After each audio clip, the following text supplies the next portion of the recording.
നമസ്തേ. അധ്യാപകരും വിദ്യാർത്ഥികളും ഒക്കെ ഓൺലൈൻ ക്ലാസ് എന്ന് പറയുന്ന ഒരു പ്രതിഭാസത്തിലൂടെ കടന്നു പോവുകയാണ്.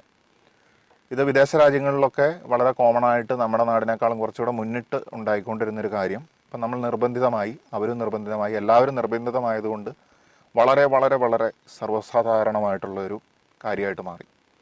അപ്പോൾ ഇതിൽ നമ്മൾ ചിന്തിക്കേണ്ട ഒരു കാര്യം, ഒരു ദിവസം അധ്യാപകരായാലും കുട്ടികളായാലും 3 മണിക്കൂർ തൊട്ട് 4 മണിക്കൂർ, ചിലപ്പോൾ അതിൽ കൂടുതലൊക്കെയാണ് ഈ ഓൺലൈൻ ക്ലാസ്സിൽ ചിലവഴിക്കേണ്ടതായിട്ട് വരുന്നത്. ഇപ്പോൾ ഓൺലൈൻ ക്ലാസ് പ്രധാനമായിട്ടും ഇപ്പോൾ കണ്ടുവരുന്നത് ഗൂഗിൾ മീറ്റ്, സൂം ആപ്പ് വഴിയൊക്കെയാണ്. വേറെ വ്യത്യസ്തമായ രീതികളുണ്ട്. അതിൽ കൂടെ വാട്സപ്പ്, ടെലിഗ്രാമിനെയൊക്കെ ബേസ് ചെയ്ത് ക്ലാസ്സുകൾ വളരെ എഫക്റ്റീവായിട്ട് കൊടുക്കാനായിട്ടും സാധിക്കും. ഇതൊക്കെ ശരി തന്നെ. ഇപ്പോൾ ഒരു 3-4-5 വർഷങ്ങൾക്ക് മുമ്പ് ഞാനൊരു വിദ്യാർത്ഥിയായിരുന്ന കാലത്തും ഞാൻ മൊബൈൽ ഫോണിൻ്റെയും ഇൻ്റർനെറ്റിൻ്റെയൊക്കെ സൗകര്യത്തിൽ കൂടെ ഒരുപാട് നോളജ് ആക്കി, ഒരുപാട് അത് ഉപയോഗിച്ച് പഠനത്തിന് സഹായകമായിട്ടുണ്ട്. അപ്പോൾ ഇപ്പം അതൊരു പഠന സഹായി എന്നതിലുപരിയായിട്ട് പഠനത്തിന് അത് അത്യന്താപേക്ഷിതമായിട്ട് മാറിയിരിക്കുകയാണ്. ക്ലാസ്സിൽ പോകുക എന്നുള്ള ആ ഒരു കാര്യം മാറി, എല്ലാവരും വീട്ടിലായിരിക്കുകയാണ്. അപ്പം ഒരുപാട് നേരം ഇതിൻ്റെ മുന്നിൽ ചിലവഴിക്കേണ്ടതായിട്ട് വരുന്നുണ്ട്.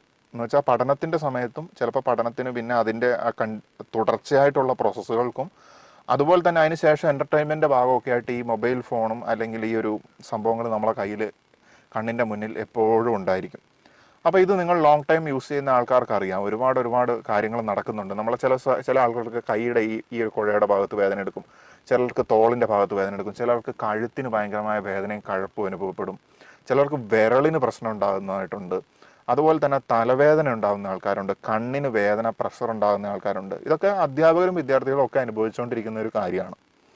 അപ്പം ഈ ഒരു സാഹചര്യം നിർബന്ധിതമാണ്, കാലം കൊണ്ടുവന്നൊരു മാറ്റം. ഇതിന് ഒരുപാട് ഗുണങ്ങളും ഉണ്ട്. ഇതിപ്പോൾ ഇങ്ങനത്തെ കുറച്ച് ദോഷങ്ങൾ ശാരീരികമായിട്ടുള്ള കാര്യങ്ങളാണ്, മാനസികമായിട്ടുള്ള പ്രശ്നങ്ങളും ഉണ്ട്. ആൻസൈറ്റിയും സ്ട്രെസ്സിനും ഒക്കെ പല രൂപത്തിൽ, ഭാവത്തിൽ പല ആളുകളുടെ വ്യക്തിത്വത്തെ ഡിപ്പെൻഡ് ചെയ്ത് ഇത് കാരണമാകുന്നുണ്ട്.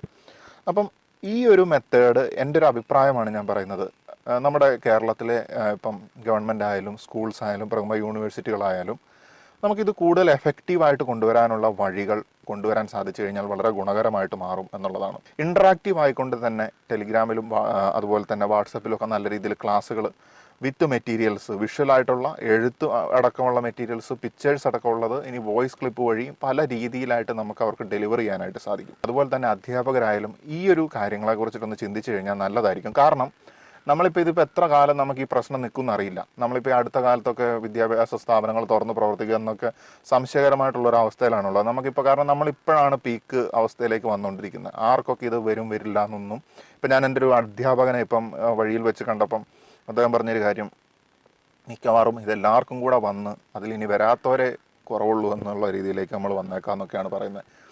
അപ്പോൾ അത് ഒരു യാഥാർത്ഥ്യമാണ്. നമ്മൾ സേഫായിട്ടിരിക്കുക, വരാതിരിക്കാൻ വേണ്ടി ശ്രമിക്കുക എന്നുള്ളതാണ് നമുക്ക് ചെയ്യാൻ പറ്റുന്ന ഒരു കാര്യം. അപ്പോൾ ഇങ്ങനെയുള്ള ഇതൊരു ലോങ് ടൈം എന്നുള്ളൊരു രീതിയിൽ വരുന്ന അവസ്ഥയിൽ നമുക്ക് എന്ത് ചെയ്യാനായിട്ട് സാധിക്കും? ഈ ഓൺലൈനുമായിട്ട് ബന്ധപ്പെട്ട കാര്യങ്ങളിൽ ഈ ഫുൾ ടൈം നമ്മൾ ഇതിൽ നോക്കിയിരിക്കുന്ന സമയത്ത് നമുക്കത് എങ്ങനെ ക്രിയേറ്റീവായിട്ട് യൂട്ടിലൈസ് ചെയ്യാം? ക്ലാസ്സുകൾക്ക് വേണ്ടി നമ്മൾ സമയം ചിലവഴിക്കുന്നത് ഇല്ലാണ്ടാക്കാൻ പറ്റില്ല. ഞാൻ അതിന് ക്രിയേറ്റീവായിട്ടുള്ള വെയ്സ് ഉണ്ടെന്ന് മാത്രമാണ് പറഞ്ഞത്. അത് ഓരോരുത്തരുടെ ഇതനുസരിച്ചിട്ട് ചെയ്യാവുന്നതുമാണ്. അപ്പോൾ ഇങ്ങനെ കുട്ടികൾ അധ്യാപകരെക്കാളും ചിലപ്പോൾ കുട്ടികളായിരിക്കും ഇതിൽ ചിലവഴിക്കുന്നുണ്ടാകുക. അപ്പം ഇങ്ങനെ ചിലവഴിക്കുന്ന സമയത്ത് നമ്മൾ കേവലം ഒരു വ്യൂവേഴ്സായി മാറുക എന്നതിലുപരിയായിട്ട് കുറച്ചും കൂടി ഇൻട്രാക്റ്റീവ് ആയിക്കൊണ്ട് കുട്ടികളെ എൻഗേജ് ചെയ്യിപ്പിച്ചുകൊണ്ട് അതുപോലെ തന്നെ ക്രിയേറ്റീവായിട്ടുള്ള കാര്യങ്ങൾ ചെയ്യാനായിട്ട് കുട്ടികളുടെ ഭാഗത്തുനിന്ന് ഒരു ഇനിഷ്യേറ്റീവ് എടുത്തുകൊണ്ട് മുന്നോട്ട് നീങ്ങിയാൽ ഒരുപാട് കാര്യങ്ങൾ ചെയ്യാം. ഇപ്പം കൃത്യമായ നിയമ കാര്യങ്ങൾ നോക്കിക്കൊണ്ട് നല്ല രീതിയിലുള്ള യൂട്യൂബ് ചാനലിൽ കൂടെ കാര്യങ്ങൾ പ്രൊവൈഡ് ചെയ്യാം. അതുപോലെ തന്നെ എന്താ പറയുക, ബ്ലോഗ് റൈറ്റിങ്ങുമായിട്ട് ബന്ധപ്പെട്ട കാര്യങ്ങൾ ഫ്രീ ആയിട്ട് നമുക്ക് യൂട്ടിലൈസ് ചെയ്യാം. അപ്പോൾ ഈ ഓൺലൈനുള്ള കാര്യങ്ങൾ, ഇതിൻ്റെ ഈ ഒരു പോസിബിലിറ്റീസിനെ വിദ്യാർത്ഥികൾ പ്രത്യേകിച്ച് കണ്ടറിഞ്ഞ്, ചിലപ്പോൾ അധ്യാപകർ കുറച്ചും കൂടെ പിന്നോട്ടുള്ള ജനറേഷനായിരിക്കും, നിങ്ങൾക്കിതിൻ്റെ സാധ്യതകൾ നിങ്ങളുടെ മുന്നേയുള്ള ജനറേഷനേക്കാളും ചിലപ്പോൾ കൂടുതൽ അറിയായിരിക്കും.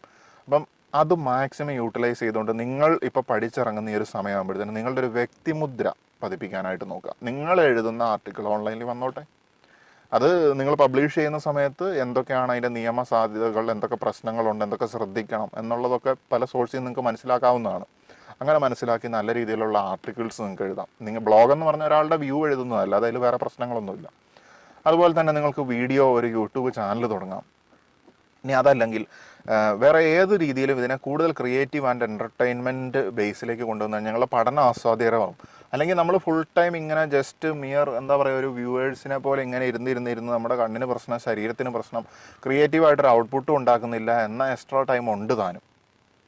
അപ്പം ഇങ്ങനെയുള്ളൊരു ഒരു ഒരു സാഹചര്യം ഇവിടെ ഉള്ളത് നമ്മൾ വീണടം വിദ്യ എന്ന് പറഞ്ഞതുപോലെ നമുക്ക് കൂടുതൽ എഫക്റ്റീവ് ആക്കാനുള്ള വഴികളെല്ലാവരും ഒന്ന് ആലോചിക്കണം എന്നുള്ളതാണ് ഞാൻ ചുരുക്കി പറയാൻ ഉദ്ദേശിച്ചത്. അപ്പോൾ കൂടുതലായിട്ട് ഇത്തരത്തിലുള്ള കാര്യങ്ങൾ നമുക്ക് സംവദിക്കാം. നമസ്തേ.